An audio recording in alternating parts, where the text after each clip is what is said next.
Welcome to episode number 63 of the Keep Up Podcast, where we make sure your fries are cooked all the way.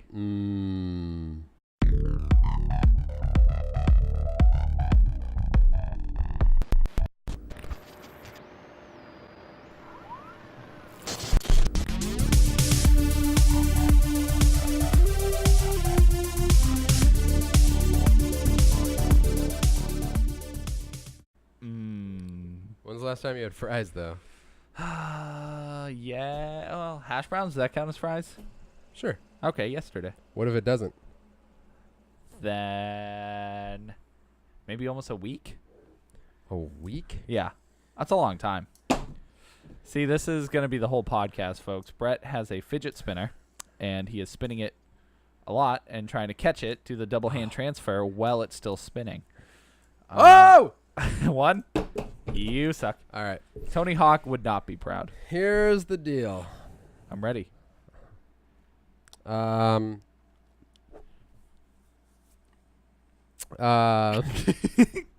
a great deal, Brett. Deal or no deal? I don't know. That show is stressful. That show is not nearly as stressful as Family Feud because What? I feel like Family Feud cheats. Why? Because they say, oh, we asked 100 people about this. But what if the 100 people are like all the same person? Well, then they have to say, we asked one person 100 times. Because I feel like some of the answers are not as obvious as they're supposed to be. How loud do you think that is every time I drop it? Probably super loud. Probably. All right. Thank the Lord. And we're done. It's gone, folks. He's choking. Well, I hate when they do like weird substitute answers. Like there was one question. It was something like, what's the first thing a man notices about a woman or something? And someone said her butt. But the answer that showed up on the board was her poop shooter.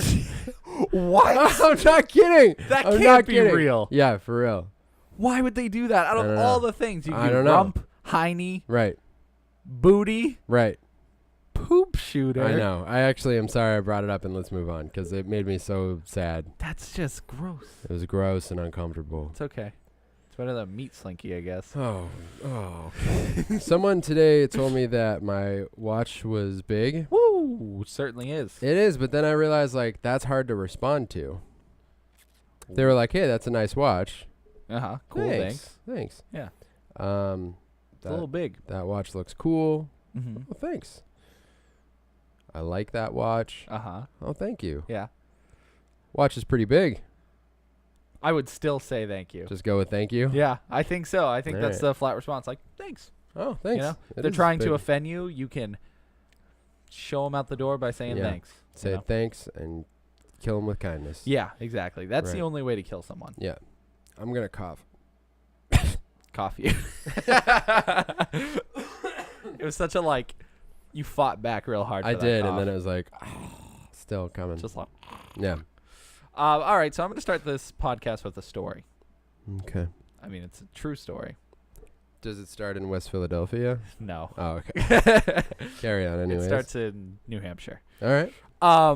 So have you ever been invited somewhere where you think it's going to be one thing? I've never been invited anywhere. Oh, I'm sorry. Brett, you want to So I just show up.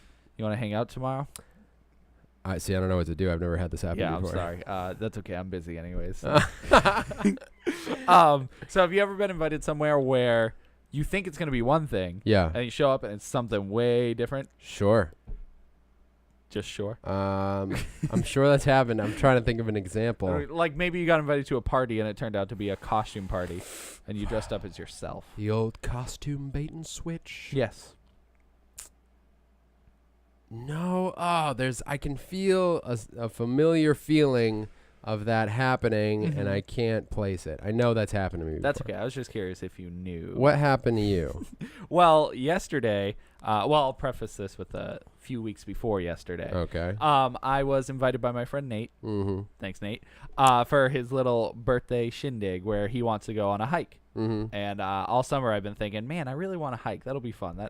I just feel like hiking. Yeah. Why not? So initially when he asked, it sounded just like a normal hike, you know, just like whatever, a mile, 2 miles through the woods, A little trek. follow a trail, you know? Yeah. So I'm like, okay, that sounds cool. The closer we get to the date, a little more details start trickling in about what kind it is. So pieces it's like of information. So initially I thought it'd be like in New Hampshire, it'd be like just a, cool little thing. We go like have a picnic, whatever, like real men do. Right. And so little details like, oh, we're going to go to Vermont. I'm like, okay, that sounds cool. Go to Vermont. Yeah. We're going to hit a few trails on the way to the trail that I actually want to go to. Oh, that's cool. Maybe a good workout. Couple side missions. We're going to climb the tallest peak in Vermont. The trail is 2.5 hours long. It is 4,393 feet up. So have fun. Huh. That was like 2, maybe 3 days before. Now, don't get me wrong. That was exciting. Hearing that, I'm like, the tallest peak in Vermont, that's incredible. It's a challenge. Yeah, so I was very excited.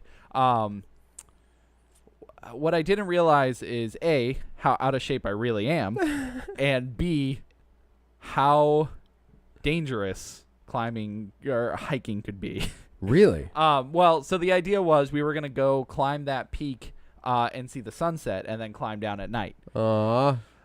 Yeah. Well, we were going to get some nice pictures. And Right. Nate got some awesome pictures. Did he? So, so it was going to be me, Nate, Kevin, and Will, two other friends. Yep. Nate and Will, very good climbers. They hike all the time. Okay.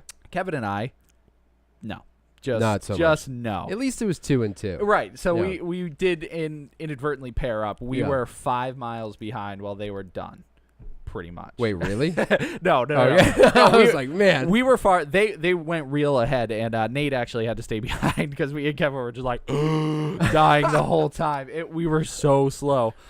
So, anyways, so we got to the trail, and about 10 minutes in, I realized this is the worst idea ever. 10 minutes in. 10 minutes in, and I seriously, I was like, I'm so tired. I don't know what the heck it was. Yeah. But it was certainly a slap in the face because I'm like.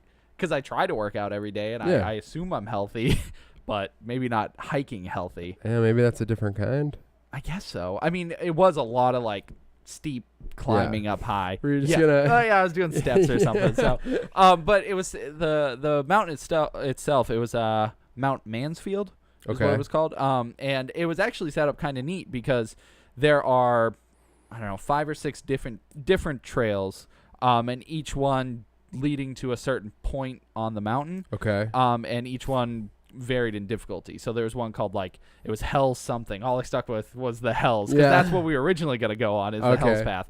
But they said that was stupidly dangerous, very difficult to do, and given me and Kevin don't know anything. Why does that even exist? For the people who are crazy who want to do it. So we took the long trail, which is the same time as the Hells one, but much safer.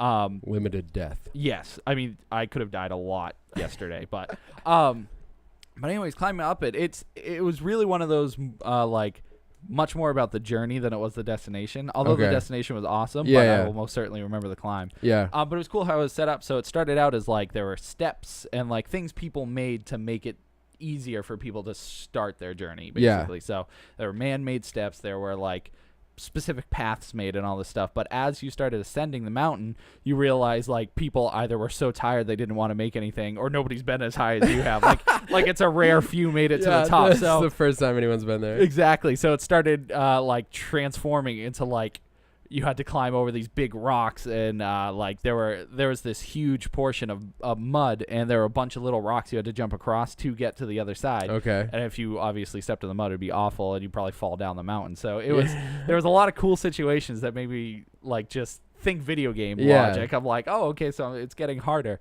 But man, was that difficult. So what time did you guys start it? So we started at 5. Okay. Give or take 5:15 or something. Because the goal was the sunset. The sunset. Yeah. So the sunset was at 7:45. Okay. We got to the top of the mountain at 7:40. Oh man. Me and Kevin, Nate and Will got there a little earlier. Probably 7:15ish or something. Crazy. So we got up there and just watched the sunset, but we knew we had to get going because we had to go down the mountain at night, which is highly ill-advisable. They said, do not go down that mountain at night. It is not smart. So, I mean, was it pitch black? It was, yeah, we had headlamps, but at one point we got to a certain point where we just took a break or whatever, and we all shut off the lights. pitch black. Like, there's normal darkness, advanced darkness. That's what we were. Like, you couldn't see your hand in front of you even if you like put it super close. It was scary. That sounds horrifying. It wasn't as scary as I thought it was going to be because I assumed like I'd get like a Blair Witch or like I was just gonna say it's like forest Blair feeling. Witch status. But I think I was so concerned about actually surviving and making it to the bottom that I was like, okay, if a ghost gets me, it's not as scary. At least this is over. Right. That was the dream. The whole time me and Kevin were like, death would be a sweet flavor right now. I'm ready to embrace it. But overall, it was really a great journey. It was scary and stupid. I would say it's top stupid thing I've ever done so far. Just because you went down during the dark, or? Well, I think the mountain itself, I mean, for someone who didn't prepare at all, So the whole thing was a bad move. Well, like I said, I think it was a good journey, but for me personally, I was just very ill prepared. I assumed it would be like a nice little hike. I knew I'd get a little tired and a little bit of outdoors action. Yep, but it ended up being, at least for my first mountain ever to climb, one of the hardest like I could do, because it was the tallest in Vermont. So it sounds pretty awesome. It was a great day. We did. Was it as hard going down? That's what I'm iffy about that. Really hard going up. I can say that for sure. Going down, I think it was maybe equally, maybe a little less because. You just rolled down most of the way. Pretty much. I was just like, jump, here we go. But our legs were so tired after the climb up that climbing down was difficult because your legs were so like shaky the whole time. But it was a lot easier to get past certain points that were hard coming up. Right. Because you could just go on your butt and slide down or do whatever you had to do. But yeah, it was just awesome. It was great. That's pretty sweet. But that's why I suggest for anybody who is, I guess, intimidated by high climbs, go for it. Just do it. Because I did it, and I'm hugely unhealthy and have never done it, amateur. So you can do it. But it was real cool. It was something awesome. Well, congratulations on your mountain climbing. Thanks. I'm never doing it again. Never? Wow. I might do it. Would that be, now you kind of had a taste of it, so would it keep you from doing it again? I would certainly not try like that. That confirmed to me I would never do Mount Everest. I'd never make it. I mean, it's got to be about the same. Yeah. Oh yeah. Give or take. I'm sure it's the same. It really is. How tall is Everest? 50,000 feet. I have no idea, but I'm assuming it's tall. You don't have to assume. It's definitely tall. I like to give my opinion, No, that's good. Mm-hmm. It's good to have you ever that. climbed anything? Like, what's the highest place you've ever been? I don't know. Mount Washington? Did you go up in a vehicle or walk? Vehicle. Shame. Yeah. I mean, we were pretty high, though. Yeah, I bet. I don't know how tall that is, but It's like 1 million feet. Oh, yeah. Yeah. That's a good measurement. It's like 1.5 million feet. 1.5 million feet. Yeah, not 1.5 million, 1.5 million of a foot. Okay. And a half of a foot. Yeah, 1 million. So and a when half you're at feet. the top, or Yeah. when you hit 1 million, Yeah. you do half a step. There's you're another good. half, yeah. Okay. Yeah. Not a full step, though. No. There's not enough height. Height? Does it just end? You just hit the ceiling? Yeah. So what if you're taller than that? Do you have to, like, be prone or Yeah. just, like, That's how you do it. crawl your way It's up? mostly kids up there. Oh, okay. Yeah. That's smart. They're the only ones who can make it. Yeah. Well, that's fun. I'm going to go into stupid questions, I think. Okay, fine. Okay. Get it. Stupid. Oh, my foot. Oh, what was that? All right, what do you got? I'm depressed. What are we in stupid questions? You said you had a stupid question.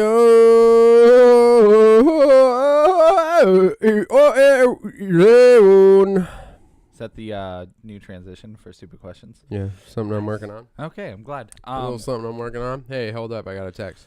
Wow. You know what's real stupid, folks?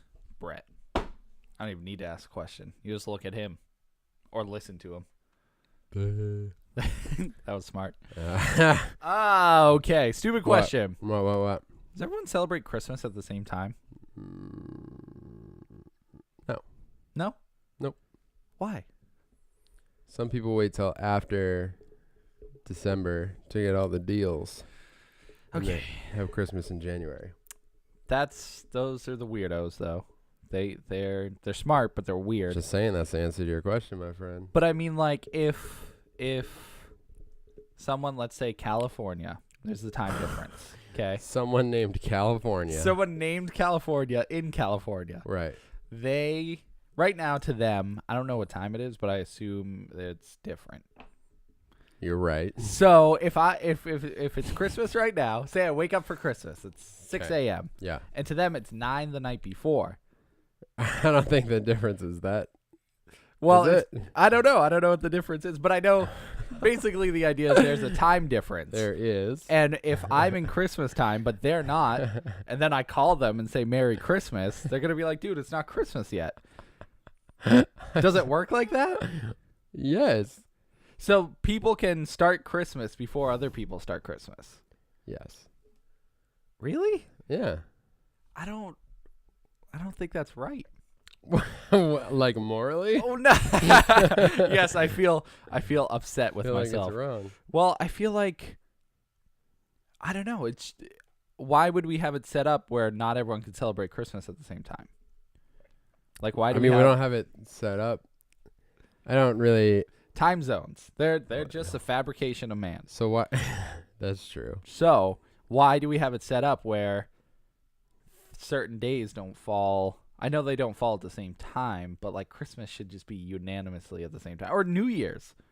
When it's New Year's, when the new year happens, it's not midnight for everybody. It's midnight for some people. Right? So some people are still in the year before, while other people are in the year the next year? Is that how it works?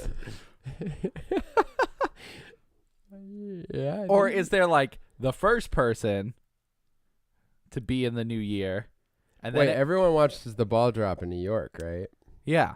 But if you're on the West Coast, you just watch that but it's not the new year, or the new year already happened. Do you think there's an initial point where it's 12 somewhere, and then everyone after it? No, that wouldn't make sense, because if everyone after is already after. So the new year, like halfway around the planet, is not a new year yet. Right. How does that work? I don't know. Why? I forget what all the time zone. I think it's like a 6-hour difference in California. Say you go to Australia then. That's a day difference. Yeah. But is it a day ahead or a day before? I don't know. Well, even then, if you knew someone in Australia and you're like, happy birthday, and they're like, crikey, it's not Christmas, it's Boxing Day. What was that last thing? Boxing Day. What's that? Boxing Day? Yeah, Boxing Day. Boxing Day. That's my Australian accent. I like it. What? So I don't know time zone stuff, man. So it must not all happen at the same time.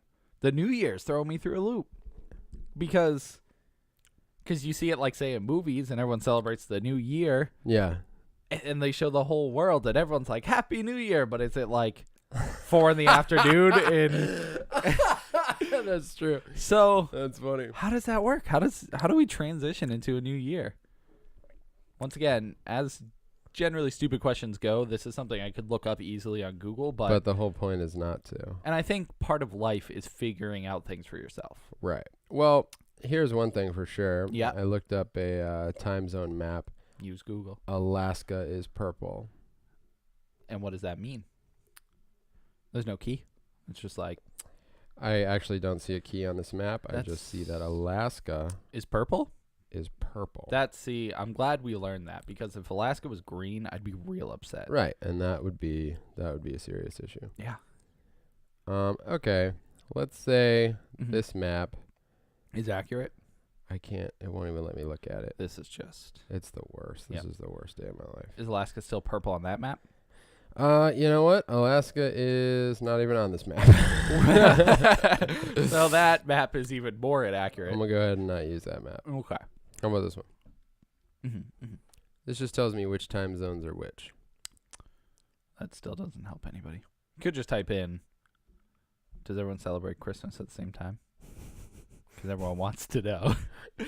Well, the reason why I was thinking of this is because we just had the eclipse in the world. So does everyone in the world see the eclipse at the same time? Because people were going, well, I guess the same time, but they don't see it the same way.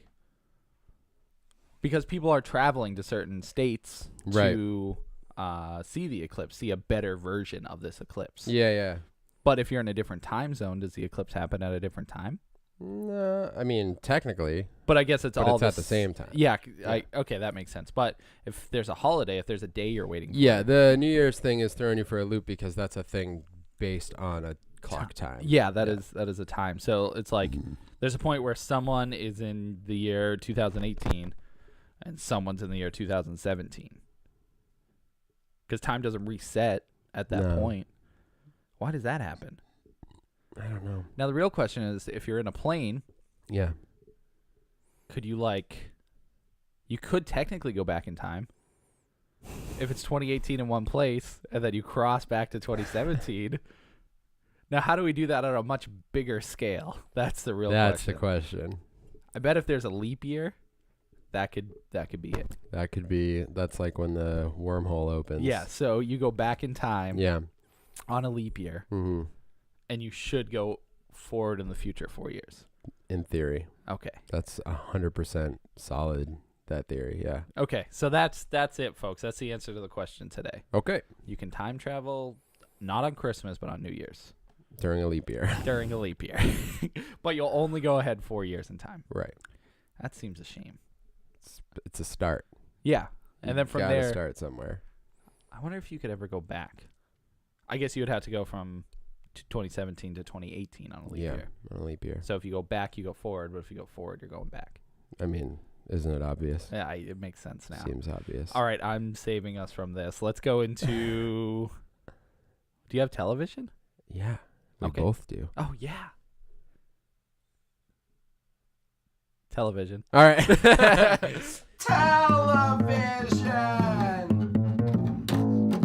All right, so I finished watching Iron Fist. And you finished watching Iron Fist. Nice job. Thanks. Spit on your face. Oh, gross. You're welcome. I didn't feel it until you. Well, that touched was it. my sweaty finger. Oh, come on. So, third week in a row talking about Iron Fist. yeah. So it doesn't have to be much. We can go spoilers if there's anything specific you want to talk about. Yep. The only thing I really want to say, I guess we could give a general overview and our final thoughts on it. Overall, I think the story was interesting, and there were characters that I really enjoyed throughout. Ward Meacham was easily my favorite character. Absolutely. He was my favorite part of the whole story. I think personally he kind of fell off towards the end. Yeah. Well, I think mostly because he didn't have much screen time. Yeah, which kind of brings me to, I guess, like, just speaking of the end, the last episode was, like, so anticlimactic. It just felt like, oh, it's over now. Yep, that's the end of that. Like, it did not feel like a finale. No, there was no... We talked about it before, like that big shabam moment that makes you want to come back for next season. Yeah. I mean, there kind of was with the... I mean, that's what it was supposed to be, but I just didn't care. No. I wasn't invested in that moment where it was like, you know, it definitely leaves on like a cliffhanger that's like, now what? Right. But I was just like, I guess. I think mostly it was because Danny was becoming a much more, at least for me, a frustrating character near the end because he was having major trouble with his anger issues. Yeah. And he kept freaking out and like starting to see flashbacks and all that stuff. And I'm like, dude, I was really looking forward to the point where he found his inner peace and like became normal again, like how he was at the beginning of the series. But he didn't really hit that. No. And so I think that is because, and at the end, at least to me, it didn't matter that much because I was like, you know, Danny, I didn't like Danny as much near the end. I don't know. I mean, the whole thing kind of just fell flat for me on the last episode. And there were a couple decisions that I'm like, why would you write that in like that?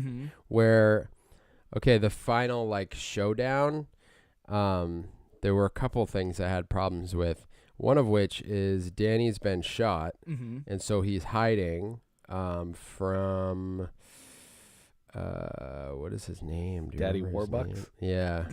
What's his name though? I'll look it up. It's probably the same thing I thought of. Daddy Warbucks. Well, because he's rich and older. This is really just Annie. live action Annie remake. Right. That's what Even it is. though all Annie's live action. So- Harold Meacham. Harold, yeah. Yeah. So it's a rooftop showdown with Harold. Harold Mhm. shoots him, and he's like hiding from Harold. And at one point, he pops out Punches him. and runs in the other And runs- direction and hides again. I know exactly. I was like, he was on the ground. He got the gun away and got And Harold Harold's on the ground. On the ground. And you're Iron Fist. He could have ended it right there. But he runs in the other direction. Like, it just didn't make any sense. That made me so mad. I was like, "What are you, an idiot? It what doesn't. are you doing?" Yeah. Like, so I don't know why that scene is there. I don't know why you would. It would have been much better if if he didn't punch him. If like maybe he shot at him. He's and he still ran. hidden. Yeah. Yeah. Or he's still hiding, or but he would never like knock him over and then run in the other direction and let him pick up the gun and get himself back together. Like, why would you do that? Why? And that to me was just like the bullet scene, which I know you justified somehow, but I still don't understand how a bullet shot through a truck and all its contents to shoot like with enough power to break someone's windshield. Like, It's a really high caliber it's gun. so stupid. So I don't know. That happened, and the final, I guess that was like the final showdown, and it wasn't anything amazing. That was it was much more of like an emotional showdown than it was like a fight, Right, which was, I mean, that aspect was cool, I guess, but I mean, yeah, he felt like they like shoehorned him in. Like I felt like he didn't necessarily need to become the villain at the end. Harold? Yeah. Yeah, I mean, he kind of always was. Yeah, I mean, but when they killed him, I would have been totally fine with him being gone, even though they brought him back and everything. But I just kind of feel like the story concluded like 2 episodes before. Yeah, that's totally what it felt like. Everything that happened with the hand. Yeah, yeah. That's where I right. think it should have like enclosed. Yeah. Should have finished off that chapter. Me too, but they went back and it just got weird, and then I don't know. It was just very like it ended, and I turned to Rachel and I was like, "That was kind of drab." Yeah. Like, I don't. And she was like, "Yeah, it just kind of is over now." Yeah, I mean, that's been the whole series, though. I think it's been ups and downs throughout the entire thing, Yeah. Unfortunately, where the roller coaster ended was at a low point. But I am looking forward to a next season. I think Marvel has continuously made these shows great, and even though it was kind of lackluster, I did overall enjoy it. I did too. Like, overall, definitely enjoyed it. I think it was my least favorite. But there were some action scenes that I really enjoyed. There were certain characters I really liked. Harold Meacham, Colleen Wing. It was interesting what they did with the hand. Yeah, the hand is such a prominent presence in both this and the Defenders. That's how everything comes together is very interesting. But yeah. So overall, it was enjoyable. But I would say, what does it have for a rating on IMDb? 7 out of 10. Yeah, that sounds about right. Better than I thought, honestly. Yeah. Just from everything I've been hearing. I know people in general seem to have received it poorly, but it's enjoyable. I would still advise everyone to watch it. Yep. This always happens during the podcast. There we go. What, your phone sucks? Yeah. Yeah. Yeah, I think it's totally watchable. I think it does. It's kind of cool because it has a bunch of villains. Like it jumps around all over the place with the villains, so it makes it interesting that way. Yeah. And like I said, I think it's totally a watch. And you definitely can't watch Defenders without watching all these shows. Yeah. Whether or not you want to, I mean, the story hinges a lot on everything you've learned from all the other shows. Yeah, I mean, I wouldn't advise anyone to skip any of them. I talked to a friend recently. He's like, "Yeah, I finished Daredevil, obviously, and I've watched 2 episodes of Jessica Jones and 2 episodes of Luke Cage." How could you only watch 2 episodes of Jessica Jones? I don't first of know. all? I know. I was like, dude, finish them, please. Like, what's happening? So, and with Iron Fist, I would say the same thing. Like, definitely watch it. Yep. There are a lot of really, really good episodes. Yeah. And a lot of really good scenes, good character interactions, and stuff that you should definitely know within the universe and all that. Yeah, totally. I don't mind Finn Jones as Danny Rand, Iron Fist. No. I think he's okay. I just don't love the writing in some of the scenes. No. I don't understand like why certain things happen that are like that. Why would he do that? I can't. Somebody explain to me why he would do that. Right, exactly. And I once again, I don't think it's his fault. I think just how it could be the director's fault, how they tell him to react in these situations and stuff, and even how it's written with certain scenes. But I'm thinking more along the lines of like him just getting angry all the time and being stupid by running into places like, I'm going to go in because I'm angry and I got to destroy the hand. And it's that is frustrating, but that I can see being part of his like development. Yeah, I mean, I haven't read the comics, so I don't know if his character's like that. I anticipated him being like you're saying, a little bit more centered and like a stronger warrior. Yeah. Because he is kind of a loose cannon near the end, and it seems as if he's, this is his, they're showing us he's less mature than you think, kind of in his like journey to becoming a warrior and stuff like that, and having like peace within himself to like carry himself well. I don't think he's all there yet. I think he's still like becoming Iron Fist kind of.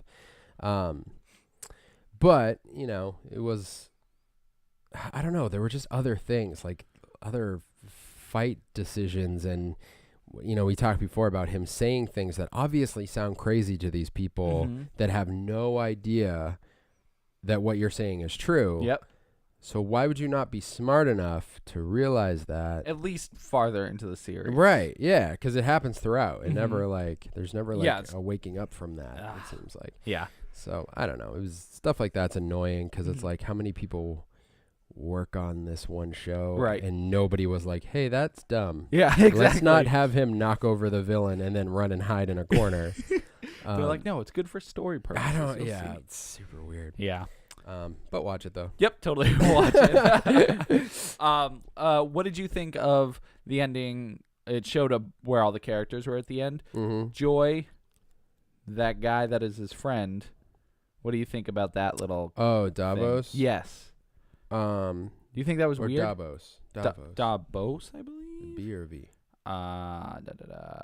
Davos with Davos. a V. I was right the first time. You were.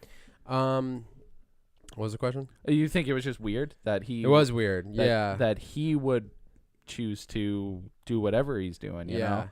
There are a lot of. That was one thing about this show is almost every character is way more complex than you think initially. Oh yeah. Like Davos. Joy's pretty straightforght. Yeah. Except for that ending point. Yeah, that's the part that could be a little bit twisty turny.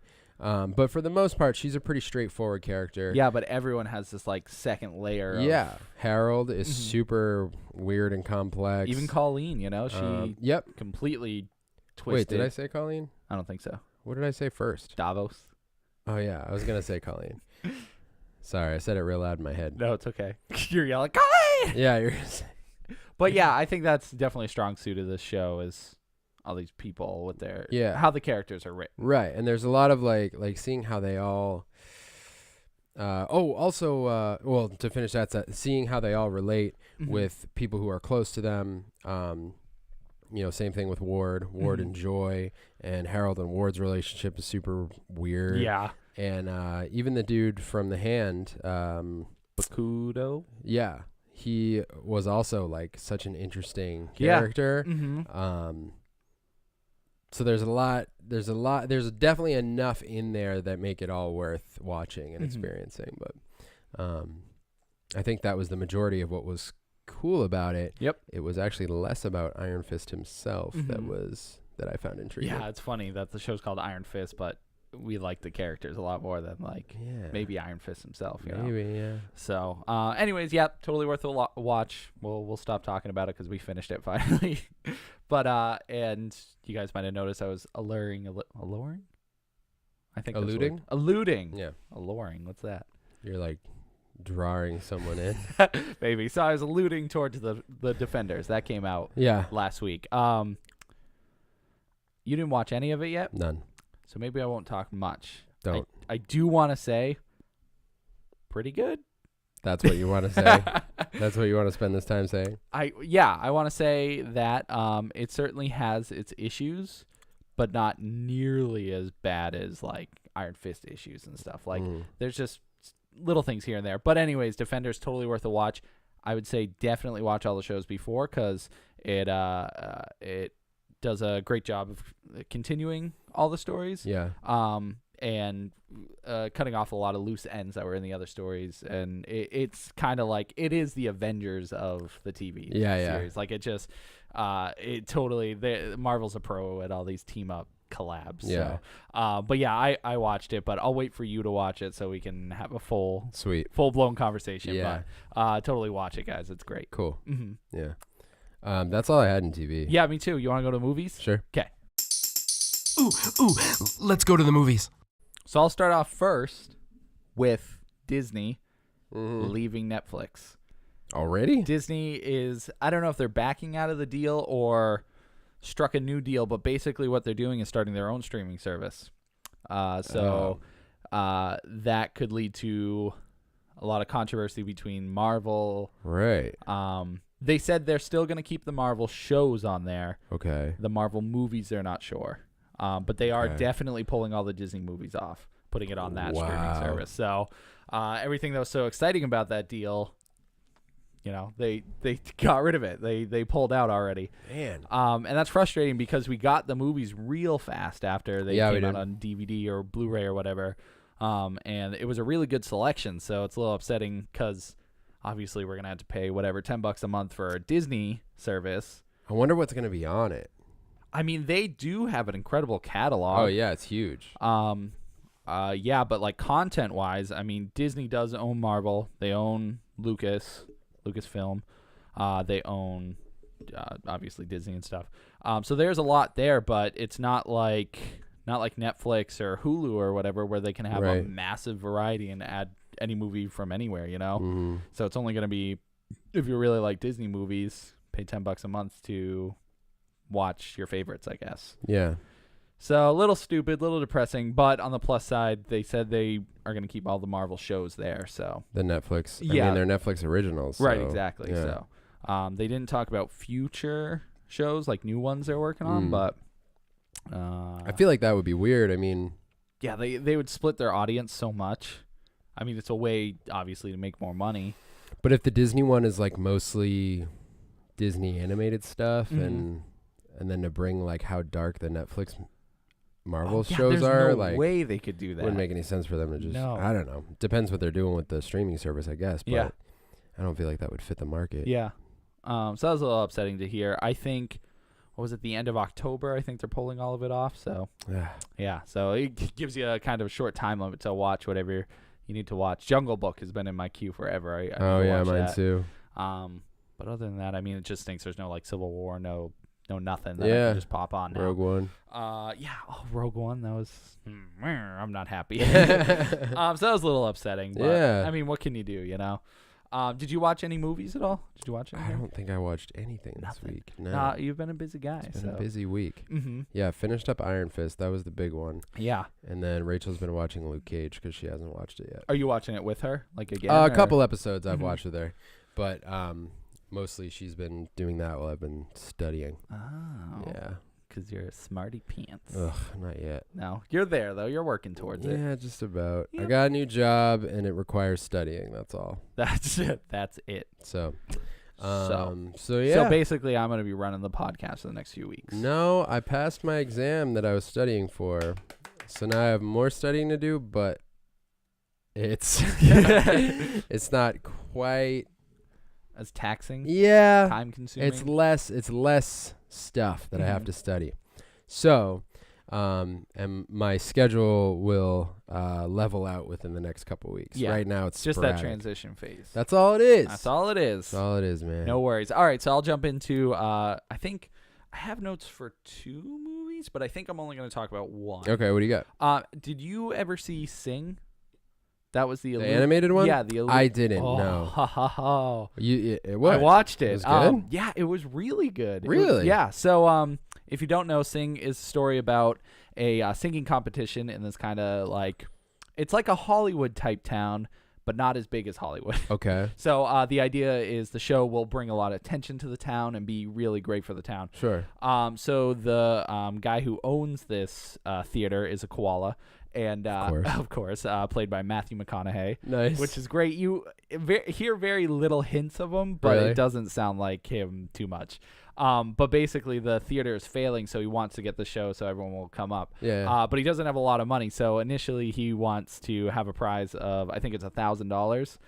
But crazy antics happen where it ends up being $100,000. So it gets everybody in the city to go do this singing competition at the theater. Okay. So that's the premise. So it and then you start meeting. It actually starts out real cool because it shows you the main singers of the movie and like where they are in life at that time. Okay. And what they're doing and like what their motivations can be for this competition. Yeah. So it sets up all the characters. Then you learn about the koala and his situation, and then you just get into the story, what the meat of it. Yeah. I think what was so interesting is how realistic they made this story. Like, even though it's with singing animals, you know, like it feels a lot like a slice of life movie. Oh. You know. But let me look up the voice actors because there was a few that I was surprised with. But obviously the main draw of this movie is the musical performances because the songs vary from Frank Sinatra's like 50 style music to modern remakes of like Call Me Maybe or Firework, you know. So so they are varied in their song approach. Yeah. So that was very cool. And That is cool. And it's totally a musical in all sense and purpose because Yeah. there are moments where they're singing all over the place. But yeah, I was very impressed with it. And all the voice actors did the singing? I think so. Yeah. So Seth MacFarlane did the voice of Mike, which was a little mouse, and he did 50s music, you know, That's he's saying. amazing. So it was perfect. Seth MacFarlane, if you don't know, does a lot of voices on Family Guy and Creator of Family Guy. Yeah, the voice of Ted as well. Yeah. So he's got a very deep, like, great voice. His voice is so good. Yes. Reese Witherspoon, Scarlett Johansson, John C. Reilly. He doesn't sing at all, but and Taron Egerton. He was the guy in Kingsman, the young kid. Okay. But he did really good. Who else? And Tori Kelly, which she's singing in her picture, so okay. she's clearly. But surprisingly good performances by everybody. You know. What else? Animation was solid. This is from Illumination that does the Minions movie. Yeah. Despicable Me, all that stuff. So very solid. I don't know. I was just really satisfied. That's funny. With it. I'll have to watch it at some point. The Yeah, kids even- really like it. They saw it. Yeah, I was gonna say even without kids, it was like, just as an adult, you can appreciate it because there are situations where you're like, oh, that's so relatable, you know. Yeah, I've seen, maybe not me personally, but I've seen people in these situations. So it's like this money would be huge, and it's almost like American Idol where you're rooting for these people. Like, who do you want to win the most? But everyone has high stakes. So. It's so funny how real animated movies have gotten. And it's crazy. Like, I'll never forget watching Zootopia and being like, yo, Zootopia was incredible for that, realness. for the realisticness. And we talked about it, how like there's the adult portion and the kids portion where the kids enjoy all the zany animals, but the adults get the realistic story grip on it. So, and they totally nailed it with this movie. That's awesome. I was thoroughly impressed. All right. Songs are catchy. And that's all I can say for now. I hope they make a sequel. Because I was just going to say they probably will. Definitely not sequel, like there wasn't a setup for a sequel, you know? But they totally should. Yeah, I wonder if it did well. Because most animated movies, if they do well at all, have any kind of like merchandising potential, they'll make more than one. Yeah, they will. I hope so. That's cool. I'm glad it was good. So, and I watched, I won't even talk about the other movie. I'll save that for later. Fine. Do you want to go on video games? I know you do. I do. All right. Video games. All right, I'm ready. I got it back. You got it back. All right. We're in games now. So before I talk about the big, most important game to ever grace the world, I'll talk about little news tidbits that came out recently. All right, here we go. First news off, Timbits. News Timbits. Fear Effect is getting an HD remaster. Fear Effect? Fear Effect. How weird is that? That's super weird. Out of all the games that get a remaster, I mean, I know Fear Effect was big and people played it and stuff, but it's getting an HD remaster. This is going to be the whole podcast now. Carry on. Come on. I'm going to break your watch. This is just the worst. Look, he stopped it. I'm going to throw that thing out the window. Just shoot. I was trying to kill it. So yeah, Fear Effect is getting an HD remaster. It's coming out on PlayStation, Xbox, and Nintendo Switch, as well as Steam. But I was pretty excited about it. Did you ever play that game? I played it. I have it over there, and I started it. But I remember watching you or my dad or whoever play it a bunch. Tim. Yes. Did you ever play that game? For a little bit. It's 4 cool. discs. I know it's 4 discs. That's insane. It's insane. That's a lot of... It's not that long, though. It's not that long. It's so funny because back in the day on PS1, you would be like, "Oh my gosh, 4 discs on there, we're gonna beat it," and then you play it. Yeah, I was like, that's how I talked. We were living in Arkansas at the time. Yeah, it makes sense. And it was like, like you would play it and it would feel so long because you have to go through so many discs. But I played it, I don't know, a few years back maybe, and played it again or for the first time? Again. Okay. Like I went back and. Because there were a bunch of games. I don't know if I ever beat it when I was a kid, like when I was younger. But then you get older and you remember like, oh, I remember playing that game. Yeah. Then you go through and play it as an adult and you're like, oh, it's so good. Yeah, exactly. You know? Or it's awful. It's awful. But yeah, I played it and it held up. And like I think the first disc is like a couple hours, and then it's like switch discs. But nowadays you play anything starting on like Xbox, and it's like. You know, I don't know, 12 Oh my god, hours, yeah, it would be like hours. it would be like friggin' 40 discs. Yeah, at this exactly. point. Which one? Mass Effect 2, that was 2 discs, and you probably got about 40 hours per disc. Yeah.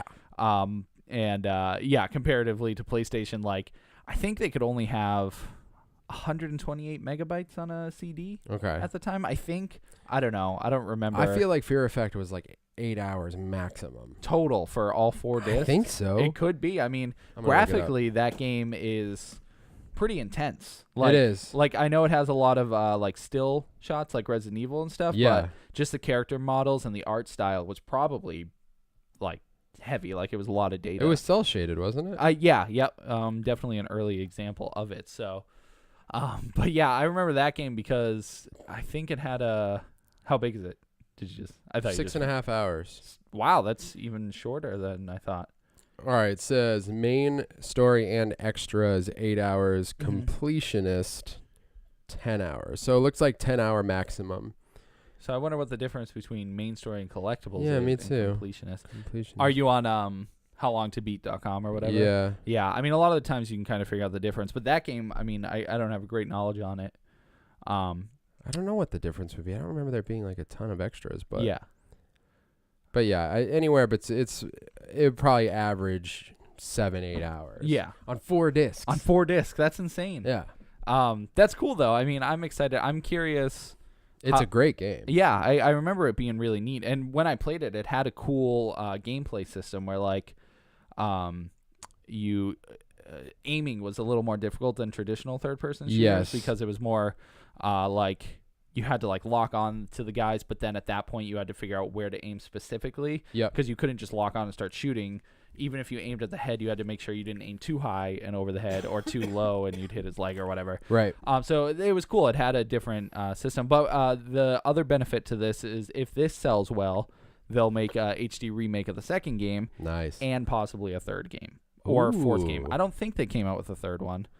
But I remember they were talking about it years ago, how they're like, you know, we want these games to come out again, and if they do well, we make a lot of money, we can make the next one in the series. Right. That would be sweet. So, yeah. I think there's only 2. I think there's only 2 as Retro well, Helix. but I thought some weird game came out. It was like Fear Effect Outbreak or something weird like that, and it was on iPhone or something.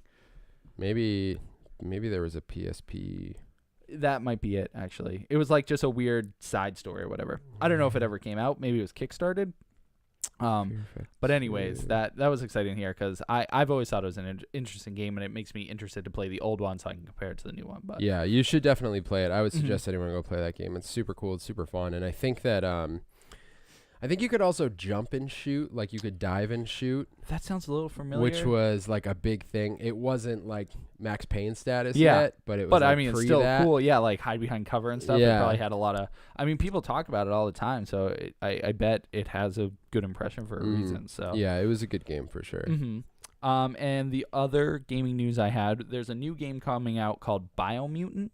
Okay. Right up your alley. That's the only reason I bring it up is because I think you'd be massively interested in it. Okay. So it's an open world brawling RPG where you play as this small fox-like creature. You almost look like a raccoon. And there's no gameplay for it or anything.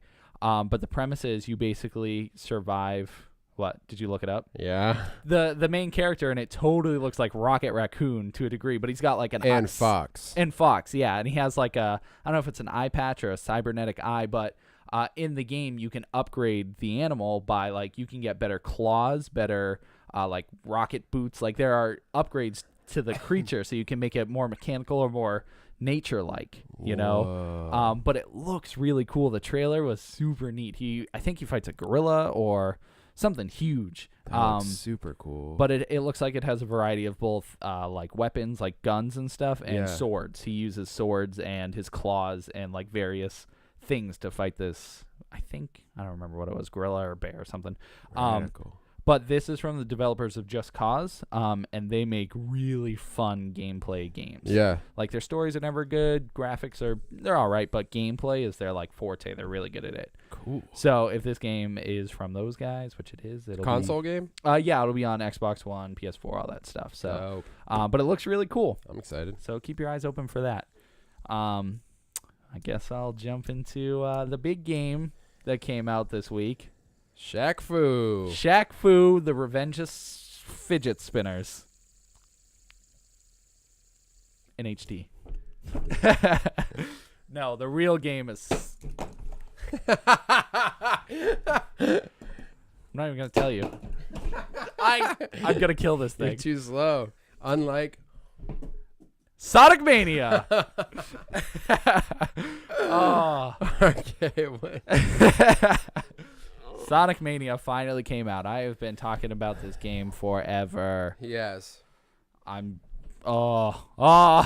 So Tim recently became a fan of Sonic the Hedgehog. Yeah, it just started like probably a week ago after I heard. It's a new thing for him. Yeah, I heard some great Sonic music.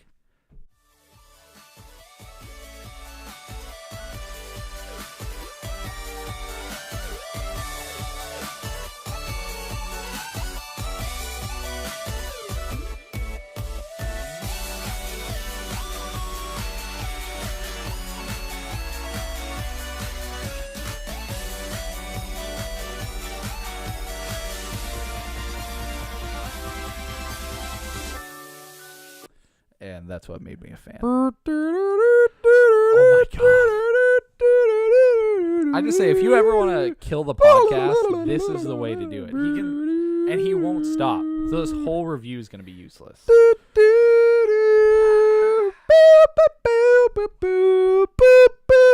You know what's cool is in the last episode near the end, it kind of like bleeds into our theme song because I was playing it on my phone near the camera and you can hear it. So Sonic Mania. I'm so upset with you. That's freaky. You're like 5 years old. You lose interest in everything in 5 seconds. You're like, start playing with the fidget spinner. And then he gets back to it. I also apologize. Last week the audio was a little scratchily. How's that for a word? Yeah, I'm with you. It's a little scratchily. Why? Because you won't stop smacking the table? I think so. I don't know. It just kept going like yeah, because you're randomly. You're making everyone's ears bleed. Sorry. All right. So Tim, you want to marry Mania. Sonic the Hedgehog. Yeah, that's it. He caught me there. Why don't you marry him? Mwah, mwah. And then what happened? A game came out or something? You're on YouTube, so you're gonna look up Marble Zone. No, I'm not. I can't even continue until you're The done. best part is I was just like, crap, I can't remember it. And then you said it. I was like, I can't remember what the zone's called. Go ahead. I won't play it unless it starts on its own after I hit play. Yeah. After you hit play, huh? We're gonna do a whole podcast with that playing on repeat. When you have cool stuff to talk about, I'm just gonna play it all over. This is the worst podcast ever. I'm sorry, guys. You have to listen to this every week. Brett doesn't even know how to be new. He can't even talk. He has to use music to let him talk. It's real upsetting. And for you audio listeners, I don't even know what to tell you. Brett's dancing right now, like an idiot. And unfortunately, you guys are just gonna have to use your imagination because Brett doesn't care about you guys. And I'm sorry. This is just... He just like... It's not even for a video. I'm not even going to post this video at this point. It's just garbage. You guys are gonna delete it. You're gonna avoid watching it. Sonic Mania came out. I lost all love for it. A game for Sega Genesis. Sega Genesis and Dreamcast. Sega Genesis. And Heamcast. Dreamcats. Dreamcats. Creamcats. No cats. Felines. So, what is Sonic Mania? Sonic Mania. So this is the love child of Sega people Okay. and fans of Sonic. Right. So Sega went to Sega! Yeah, pretty much. Hold on, I gotta pull up these guys specifically. So Here, I'll help. Okay, I found them already. Oh. Oh, you came in as I was finishing writing the notes, so I only have half of the development team. Quick, write some more while this plays. Okay. I'm so mad at you. Just kidding. Keep it going. Okay, We're live. So Sega went to some Sonic fan game creators, Headcanon and Pagoda West Games. Oh. So they went to them and they're like, you guys are amazing at making Sonic games. We want you to actually develop a real Sonic game. What? So they took fans of Sonic to make a fan-made Sonic game. Dream job. Also led by a guy named, I lost the notes again, Christian Whitehead, Okay. which he's been working with Sega for a little while to bring all the older Sonics to iOS and HD remakes and enhanced versions. So he's already dabbled, but he initially made Sonic fan games too before Sega found him. Mm-hmm. So now they made this dream team of people Yeah. to design their own Sonic game. They have all the assets that Sega has, Yeah. and they're like, just go nuts, here's your game. So we got Sonic Mania. Yeah. And it shows, man. It shows Really? so well. This is everything people have been waiting for Sonic to come back to, and so much more. Yeah. Like they knocked it out of the park.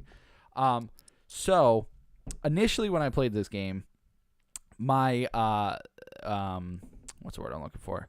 Like frames per second, like my quality of the game was horrible. I couldn't play a single level without it like glitching out and freaking out and being bad. So I was it was so frustrating because it kept like stuttering real bad or like slowing down, and I couldn't do bonus stages. I couldn't do anything. And I What was like, system did you get on? Xbox One. Okay. Now, that being said, I got about not even halfway. It's long too. I still haven't beaten it. But I got like four stages in, so it's got Act 1 and 2. You fight a boss each stage and then you continue. But it was just like unplayable. I was like, and I kept reading reviews. This is amazing. No one's having performance issues. And I'm like, what's going on? And I was so upset because I couldn't play it. It was just too frustrating. It kept messing up. What happened? So I eventually figured out that having my Kinect plugged in on the Xbox made the game run like crap. It just, for some reason, and I heard this before a long time ago with a different game. I don't even remember what game. Prey, actually. Prey had a major issue where the game became basically unplayable when the Kinect's plugged in. That's weird. So I knew my Kinect was plugged in, so I'm like, maybe this will fix it. So I unplugged it, fixed it completely and utterly. The game was flawless, 60 frames. I was like, oh, this is the game I needed to play. So my initial reaction to the game was like, this isn't any good because it wasn't good. I couldn't play it to its full potential. But then I fixed the issue, and hot damn was it good. Really? Yeah, I was probably playing at like 24 to 30 frames per second, or even less than that. Yeah. But Sonic's so fast and all that stuff that you need to play it at max frame quality. So max frame, not flame. Wait, fame? I don't even know what I'm saying. It sounded like you like max flame quality. Flame quality. Anyways, that being said, this game is like Jesus. Dude. It is so good. Really? I mean, from the stages, the story itself's really cool because basically the premise is Dr. Eggman or Dr. Robotnik, depending on who you want to say he is. He finds this like time manipulation stone, a little bit like Chaos Emeralds, but it's its own thing. Okay. So he collects it, and throughout the game, you are time traveling through different points in Sonic's career. Mm-hmm. So you start out with Green Hill Zone, then the next stage is Chemical Plant, and then I believe you go to a new stage, but you start time traveling. So they give you, that's their excuse or their idea for you to replay old stages but with new twists and all this stuff that's added to it. Yeah. So it was really exciting because I got to play Chemical Plant Zone again, the first level. Yeah. With the music, and then the second act is a completely revamped Chemical Plant Zone with new music, and just new puzzles, new areas and stuff. So cool. So it's really cool because it's like it's the best of both worlds. I get Yeah. to play older Sonic and a newer idea of what Sonic is. Visually, it's amazing. There's so many colors I didn't even know existed until I started playing this game. I was like, this game is pure beauty. Oh man, Brings tears to my eyes because it's so beautiful. so how many hours do you have on it so far? I probably have maybe 4 to 5. Yeah. And I'm probably a little more than halfway through. Okay. Like I said, there's a lot of stages. Yeah. Just looking through, I think there's like 10, 11, maybe a little more. So does it play just like one of the earlier Sonic games? Oh yeah, it or? plays much better. It plays like fan-made games play. Okay. Which those have always just been superior because the fans know how Sonic should move. After playing it, people are like, "Oh, this is how he should move." So funny. he's got cool little animations, and like it's so detailed what they did with Sonic. The other cool thing is you can play this as 3 different characters, so Sonic, Tails, and Knuckles. Oh, sweet. So you can hypothetically play the game 3 times, 3 completely different ways. Which I'm sure you will. Yes. Oh yeah. I'm trying to find an excuse to play this game for 14 hours and not stop. But yeah, it's real cool, and you can play Sonic and Tails, so you can play Sonic 2 style. Oh, sweet. So Tails can kind of help you in situations or give an extra hit to the boss, whatever he usually did, which leads me to bosses. Hands down the best bosses in any Sonic game ever. What about them? It's a beautiful blend of like reinventing older bosses, taking mechanics or even different gameplay. So like one of my favorite bosses, did you ever play Dr. Robotnik's Mean Bean Machine? I didn't. It was on Sega Genesis, and it's a Tetris style game. Okay, yeah, I remember it. I have fond memories of this game because I had one achievement left in a Genesis collection. You had to beat Dr. Robotnik's Mean Bean Machine. That was a freaking challenge. That game was hard. So one of the bosses in the game, you get launched into a level of Mean Bean Machine, and you have to beat Robotnik in it too. And it's like, okay, I guess I'll play this. I was laughing the whole time because it's like, if you're a fan of Sonic, this is hilarious. Yeah. If not, you're like, what the heck's going on? That's so funny. But yeah, from there, I mean, there's just so many. You fight Metal Sonic. You like you do a new fight with him. Eggman shows up periodically, but there's also this new group of robots that Eggman controls, and they show up variously. Show up a lot through the levels, but they show up at. It's just cool. There's such a beautiful variety, and and each boss is so drastically different than the last. So it's a beautiful. It's really great. Oh, that's so sweet. You must be so stoked. I seriously, I can't wait. Once we're done with this, I'm going right back to it. Yeah. I want to beat it tonight. Is that what you were playing when I got here? No, that was Runbow. I actually started playing that. I haven't tried that yet. That's really fun. Is it? Yeah, it was I'll a turn it on. surprise. But yeah, Sonic Mania is just. It's everything I wanted. Sweet. Good music, beautiful. Is the music good? Yeah, it's a blend of both older tracks, like they just will replay Green Hill Zone, like when you're playing the first. It just feels like Sonic 1 when you're playing it. Yeah. And then you do Act 2, and it's like a new remix of it. So it's still cool. Green Hill Zone, but new remix basically. But it's cool because when you're hitting the old stages, you get the original, you get the remix, and then when you have new stage, it's completely new music. Oh, cool. And it's great. It's totally a awesome addition. Some of the best I've heard so far. It's so funny how they can like recreate that feeling, Yeah, like that time. Mm-hmm. That's so cool. And that's what it is. It totally just feels like the next. It feels more like Sonic 4 than Sonic 4 was. Right. So they just and like I said, it was smart of Sega to grab these guys because they love the games. They know what to do with them. So I'm excited. And the achievements are actually really cool too because they make you explore the levels more. Oh, cool. Because one of them's like it's called Studiopolis Zone, and it's basically like a Hollywood / casino night zone. And you have to take pictures, and there's like a little standee, and you stand behind it for a second, and Sonic will take pictures, and you'll get the achievement. So there's cool, just various Easter eggs throughout the whole game. That's cool. That's really cool. Yeah, it's like I said, I'm so glad they picked the fans. Awesome. I want to play a Sonic game now. Yeah, it inspired me. I want to go and play all the older games again, even Marble Hill Zone. I mean, Marble Blast Ultra. Oh man, that's awesome. Mm-hmm. How depressed would you be if it was just terrible? I was really scared it was when I was playing it with the Kinect Yeah, on. that must have been a scary time for you. It was so upsetting because I couldn't find a solution. Yeah. And like I said, I couldn't find anything online. There was just no I would have been so angry. no answer. So like it stinks because the first few levels of the game were great. But because it played so crappy, I had such a hard time getting through it. Yeah. Because it's like even the buttons were delayed. You know, you press jump and Sonic wouldn't do it for a minute. So like the jump would happen after. Oh, or dude, that would drive me insane. it was, and I was like, how is this game this broken? Like, did I not get an update? And it seriously, and for like 4 days, I couldn't figure it out. But I did eventually, and now the game's flawless. So I'm just gonna have to go through it again. Now you're gonna play it forever and ever. Yes. Some of the side challenges are driving me insane, though. Are those the ones you were talking about in the last episode? The one with Did you play any of those yet? Yes. Yeah, it's cool. That's the guy Christian Whitehead. That's the guy who made Sonic Mania. Interesting. Yeah. So he worked on the iOS ports and stuff. But Brett's playing Sonic. What are you playing? The first one? Yeah. Are you gonna get to the stupid? I don't even want to say it anymore. It's a curse. I mean, that would be amazing. Yeah, you had to go through the whole Act 1, though. This is cool. That is cool. Ad free. So you're going to get ads as you're playing it, but I think it only happens after you beat a level or something. But yeah, regardless, Sonic Mania, everyone knows is amazing. I don't have to say anything else about it because I know how amazing it is. It's going to be amazing. Please stop being amazing. I'm glad it's amazing. I can't wait to play it. Samesies. All right, well, you can play it now if you want. Okay. I don't have anything else. Nothing? No. Not even music? I could.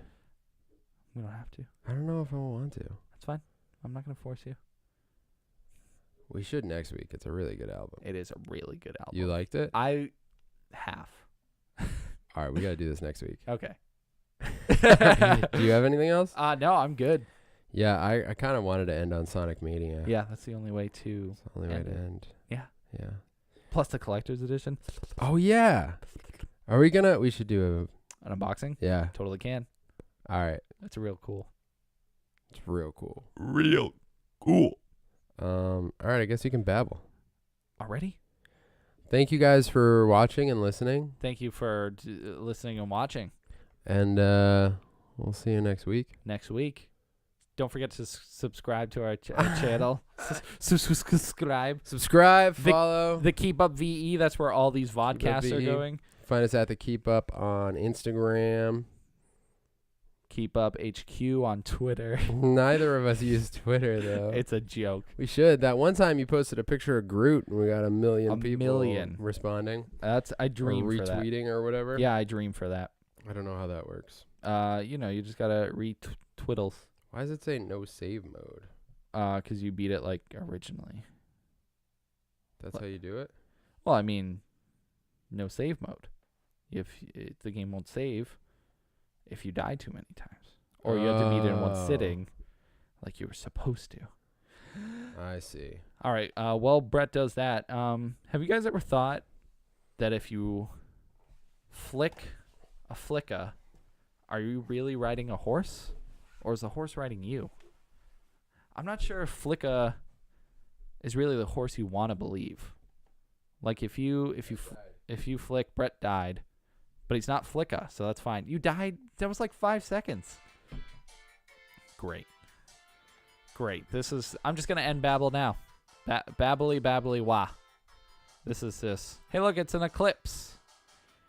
Wah wah wah wah wah wah wah wah wah wah wah wah wah wah wah wah wah wah. It won't focus. Wah da da da da. Oh, great! The fidget spinner. Guys, this is the worst podcast ever. I'm so sorry. Thanks for being here.